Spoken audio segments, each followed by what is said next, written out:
Our Labour Party's 2023 presidential candidate, Peter Obi, has sparked intense debate after reiterating his commitment to serve only one term if elected president in 2027. The declaration, which he described as non-negotiable, has drawn sharp criticism from the ruling All Progressive Congress and divided reactions within his own party. While the Labour Party's Abure-led faction dismissed the pledge as a political strategy, the rival caretaker group under Senator Nenadi Usman endorsed it, citing Peter Obi's history of principled leadership. The APC, however, dismissed the promise as insincere theatrics. The controversy deepened after Anambra State Governor Professor Chukwuma Soludo mocked the pledge during a political rally, suggesting that politicians making such promises require psychiatric evaluation. But in a detailed response on social media, Obi defended his stance by citing historical examples of transformative leaders like Abraham Lincoln, John F. Kennedy, Nelson Mandela, who achieved lasting legacies despite brief tenures. Political watchers have been divided into two camps following Peter Obi's promise to be a one-term president if elected. What is the feasibility of the idea given the existential challenges facing Nigeria, and why the vow is being greeted with skepticism? Lawyer Kenneth Okonkwo joins us for a conversation. I want to say thank you very much for joining us today. And let's get it started. This one-term thing, why are people taking it with a pinch of salt? Because if the politicians themselves are knocking this, are they almost indicting themselves by saying that don't ever believe what we tell you on our campaign trail because we do not mean what we say, if they are saying that this is political theatrics to probably just get himself into power? Are they all indicting themselves, talking about all the politicians and the political parties knocking this down? Well, thank you for inviting me, and thank you, viewers, for joining us. First and foremost, the Constitution of the Federal Republic of Nigeria made it clear. In Section 135, subsection 2, and Section 180, subsection 2 of the Constitution is very clear.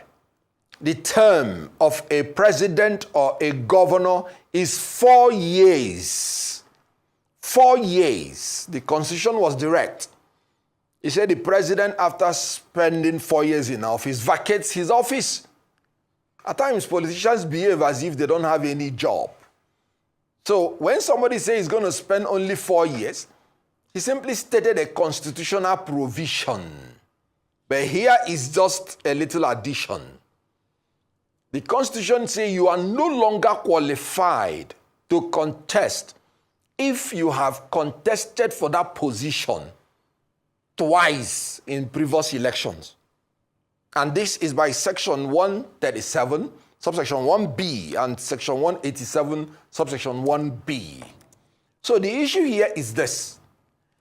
If you say you want to contest one term, that is your own idea. That is your own opinion. You are entitled to it. In Nigeria and in some African countries, where elections are deemed not to be free and fair, that's where you have all these unnecessary arguments. Why did I say that?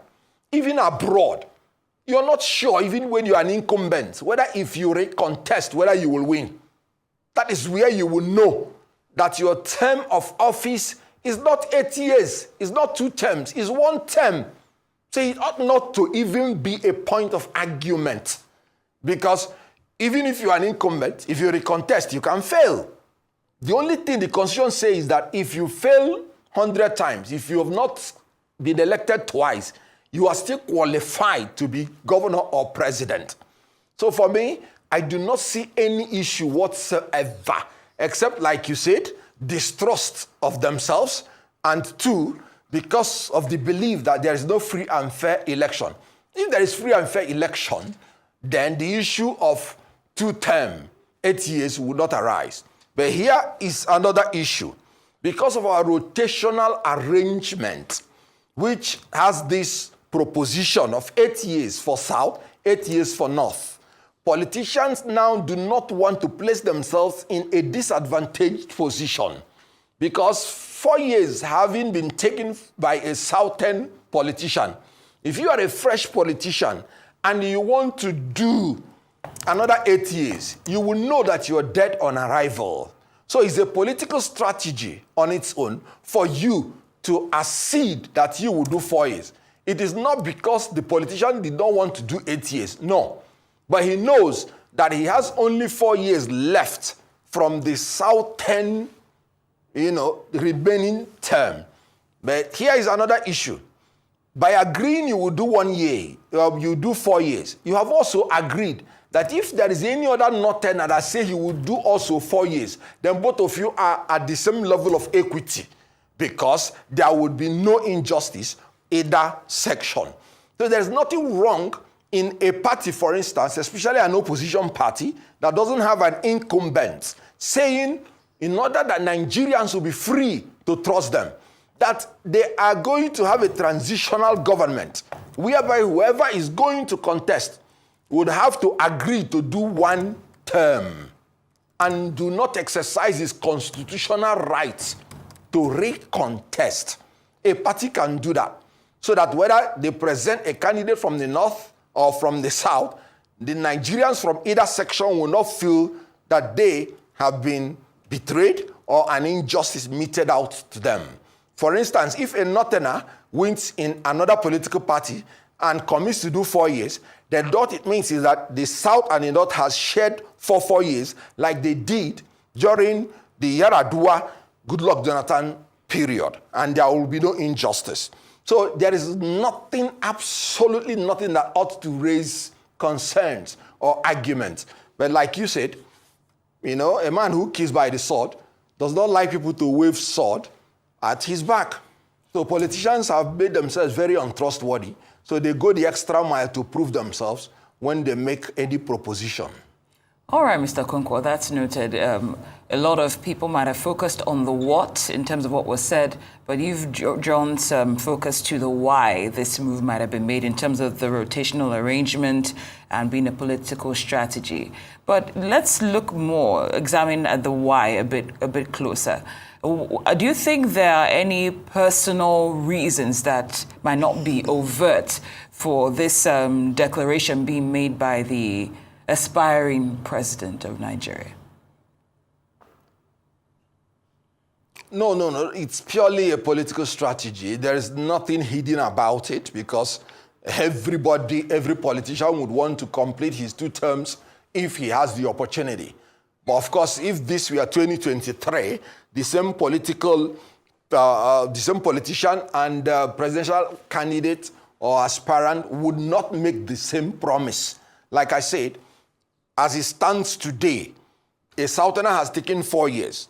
So it will be political suicide for you to come and say you want to do 8 years. Nobody will vote for you, not even from south or from the north. So it is purely a political strategy, nothing else. Anybody telling you it's because he wants to be like Mandela or want to be like this, no, that's not true. But again, the person may want to tell you that just for you to believe he will do 4 years. He may want to tell you that he can still achieve his basic objectives within 4 years. Just to encourage you to know that he is serious in not trying to exercise his constitutional right to recontest election. So there is nothing beyond political strategy. That's what it is. All right, some political scientists will usually say that we missed a major turning point in our nascent democracy, whereby we did not see through that particular law or that particular policy that would have become law, whereby it would have been 1 year, 6 years. Do you think Nigeria would have been better off if we had decided to go down that road than trying to do 2 terms or maybe of 8 years? Now, from day one, from 1999, I have been in support of 1-term presidency, 1-term executive tenure. And the reason is very clear. The issue of 2 terms have introduced a whole lot of politicization of Nigeria, which leads to division and balkanization, which leads to the elites manipulating the followership with religious and ethnic bigotry that is non-existent amongst them. The reason is this. All this issue of whether the president should appoint the INEC chairman will disappear on its own when you have 1-term presidency, because no president will now be able to appoint any INEC chairman that will supervise his own election. If you do 8 years of 2 terms, you don't have 2 years for yourself as a president, because you will use it politicking. So eventually, you will spend state resources, you will spend state time, you will spend the bureaucracy of state for politics. 1-term presidency will first and foremost secure the issue of rotation between North and South. And you can now make it constitutional, and it will not be breached because you just have 1 term. And when it is 1 term of 6 years, you have nothing to lose if it is 2 terms of 8 years. Because you, from the one when you settle in, it is for legacy. Haven't you noticed that every president in power is always reluctant to sign electoral reforms in his first term in office? The reason is because he wants to use the jaundiced Electoral Act to rig his own election before, when he wins the second time, when he does not have any other term to contest for, he will not be willing to sign Electoral Act or even constitutional amendment that would take us forward. So, but if it is 1 term, from the one, the president that is coming in is willing and bold enough to sign every legacy legal reforms that would have made us to be the first, to be in the first superpower nation by now. Honestly, we don't have any need for 2 terms of 8 years. 1 term of 6 years would have been ideal. I supported it from 1999. I've been writing an article about it. It's quite unfortunate because since we don't have free and fair election, that is another way to push us closer to free and fair election. Because no president will be willing to have his legacy soiled internationally and nationally that he is an election rigger.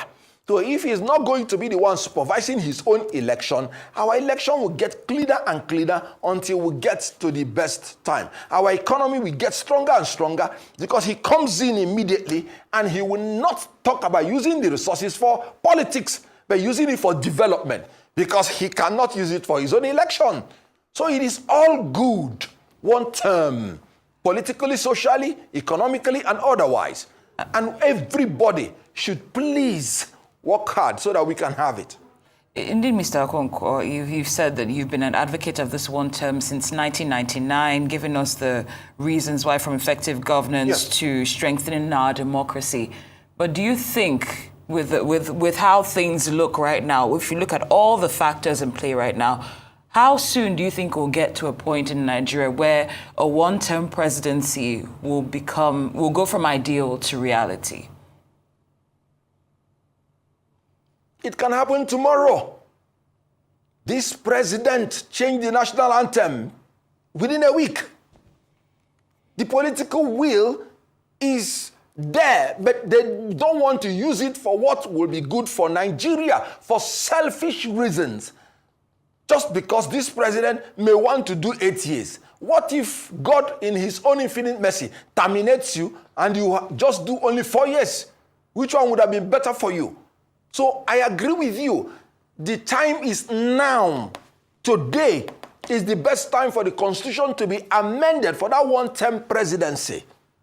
And Nigeria should be willing to make any sacrifice to accommodate that 1-term presidency.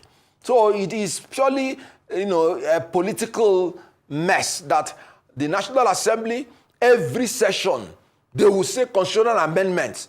They will go to all the geopolitical zones. They will sow Ashobi in some of the zones, singing, hey, on mandate, on your not your mandate. And at the end of the day, you achieve nothing. We should be serious in this country. The time is now. The opposition should insist. The ruling party should insist. Nigerians should insist so that we can move forward in this country.